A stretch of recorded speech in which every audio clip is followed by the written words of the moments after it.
This is a presentation which informs you about PAPI and the way that it was used on the conference. PAPI stands for Personality and Preference Inventory and is a questionnaire, fully validated, from Cubiks, which assesses people's personality and identifies the preferred roles and the needs that they like to have in the workplace. PAPI can be used for either developmental or recruitment and assessment processes.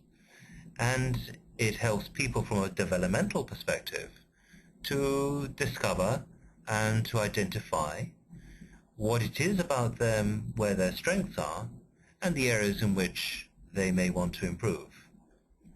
It is an outstanding developmental tool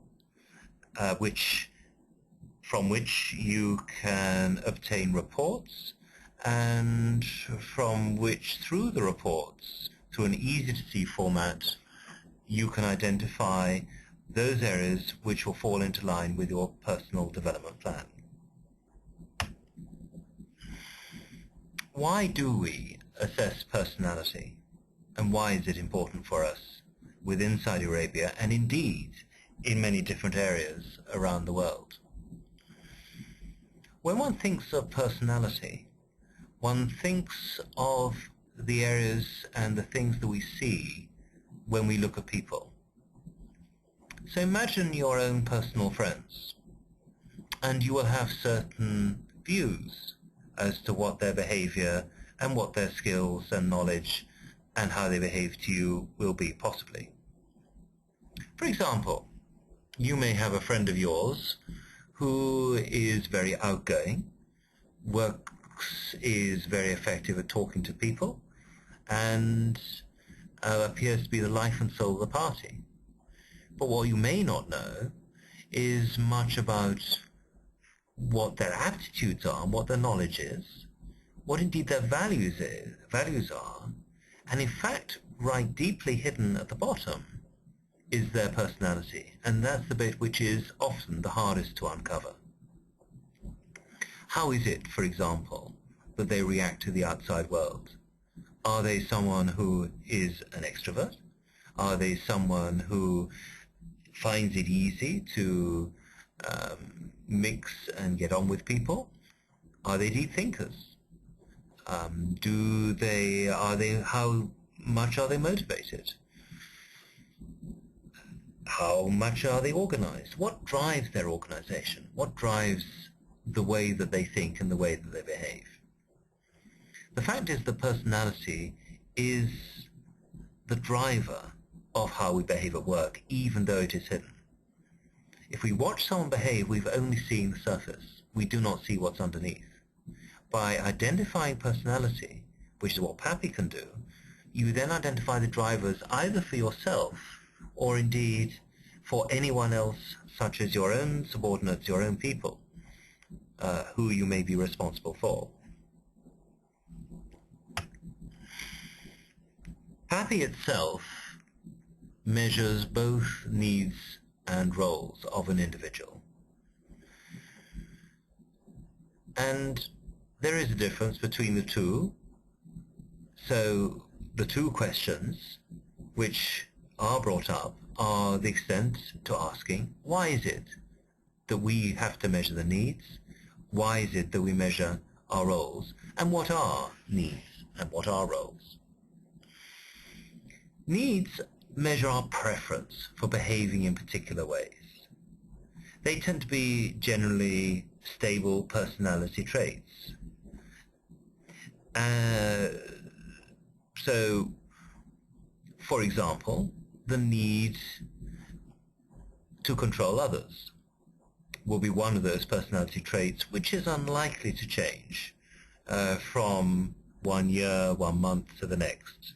You can, of course, change your behavior in this, but your preference for behaving that way will tend to be the same. People are motivated by the desire to satisfy their needs.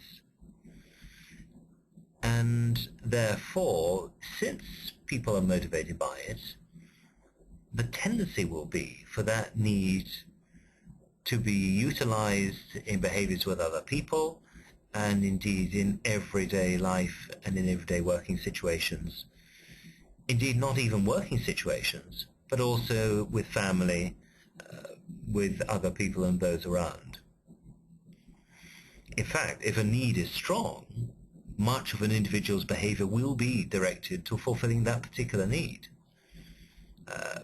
So that sometimes where the opposite behavior is required, this may be more difficult for that particular individual to achieve. For example, if you have a tendency and a need to control people, you may find it more difficult to step back and to allow other people to take control, even though in many cases this is a very desirable behavior to adopt.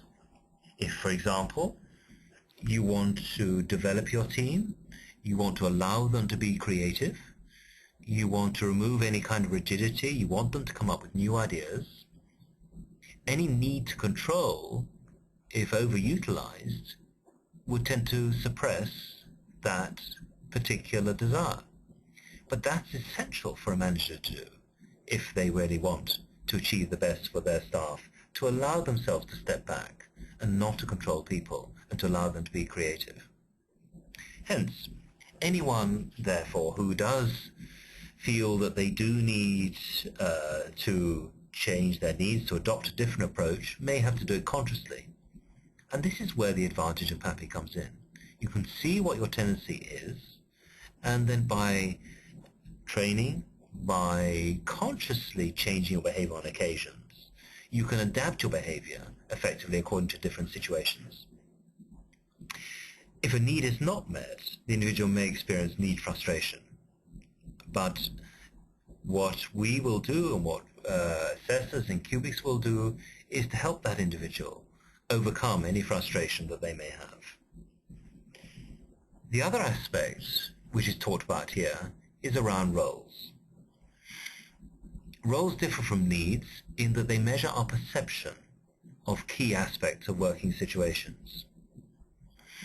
Now, these are situational factors that are external to the person and that put pressure on us to behave in certain ways. For example, the management style of your boss, the organization culture, the demands of the job role. So, one typical role would be the extent to which you people adopt a leadership role. So the situations may encourage a person to adopt a leadership role. Perhaps they are in charge of a team. Perhaps the organization culture demands that a leadership role is adopted. Perhaps even peer pressure demands this. And a person who is then more orientated towards that role will tend to feel more comfortable in it. Now, roles either facilitate or they obstruct our efforts to achieve need satisfaction. So the way that you adopt your role will affect how effectively you utilize your needs.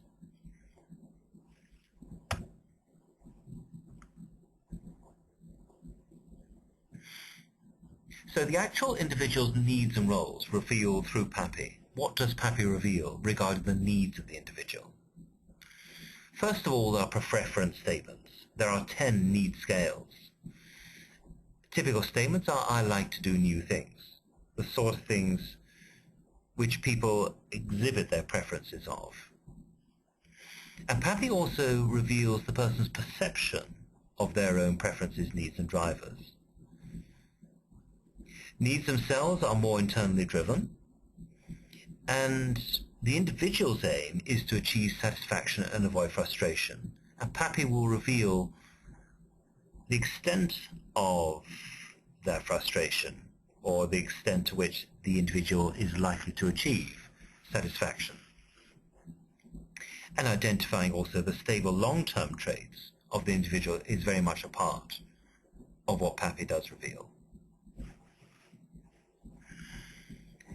PAPI reveals also regarding the roles of the individual.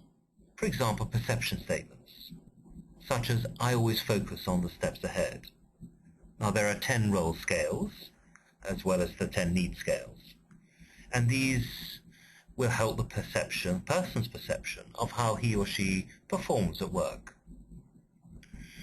Roles are more influenced by learning and external expectations. And so the extent to which the person is influenced by their surroundings and by the environment will have a great effect on their particular roles, and therefore will also impact both the needs of the individual and actually how they behave at work. So the roles also reflect the situational influences on the individual's development.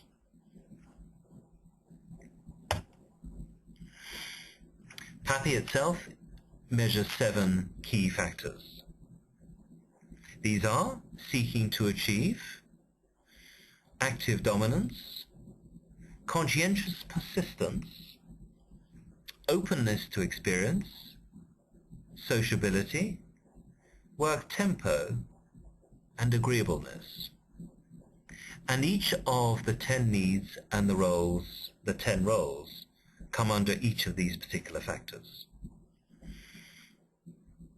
The actual PAPI profile can be seen in one diagram, with the low scores towards the center of the hub of the diagram, which is in the form of a wheel, and the higher scores towards the outside of the wheel. A quick glance at the diagram will instantly reveal those areas where the individual has a low score and therefore is not exhibiting, and those areas where the individual has a high score and where therefore their needs or roles become more prominent, thus giving an indication as to the behavior they are likely to be adopting at any particular time.